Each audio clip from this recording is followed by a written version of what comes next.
So I was always very interested in science and math, and it came very easily to me. I tutored math all through high school. I realized very quickly that I could charge more per hour doing that than anything else, babysitting or whatever, and so did that. And so when I trained as an attorney, and many attorneys that don't like math and science or have high math anxiety, that's one of the reasons they become attorneys for a certain segment of the population. And so when I was leaving law school, obviously everything computing was absolutely exploding. I also in law school had taken intellectual property courses and some other courses that prepared me well for some of the issues regarding intangibles.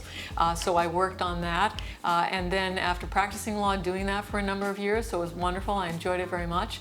But we all have to face the question, what is my life of meaning, and how do I use my limited resources during the short time I'm on Earth? This is the essential question for all of us. So these technologies are global.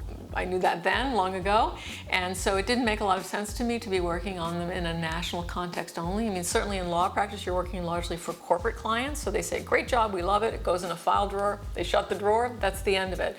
So I spent about 6 months or so thinking about how I could take what I knew and use it more broadly. And so that led me to apply to the OECD, which is absolutely not the way to get a job there. I learned after I was inside, and I kept practicing law. And after about 6 months, they contacted me to go for an interview. So I went and interviewed and was hired. So the OECD is a house of 1,000 economists. It's its own international organization. It's not part of the UN system, and it has about 1,000 professionals, so it's a small international organization, and almost all of them are economists with PhDs.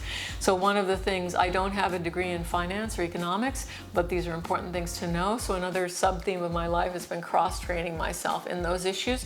So going to the OECD allowed me to work with the governments and use what I knew in an international setting, because it's much better to help them develop rules that are more harmonized rather than less harmonized. If each nation state is developing different rules, that's pretty inefficient for these global technologies. It also gave me the opportunity for that cross-education and economic issues, and it also, I was pretty comfortable at that point with the common law, but of course I had to learn how to do things that would also be amenable to civil law systems and some Asian law systems and so forth, so it allowed me to expand in that way.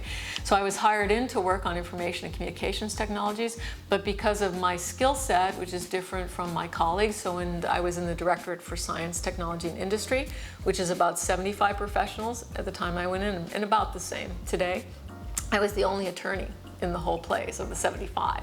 So because my skill set was different, I was able to work across on the biotechnology issues. I launched the work on nanotechnologies, which we called micromachines at that point.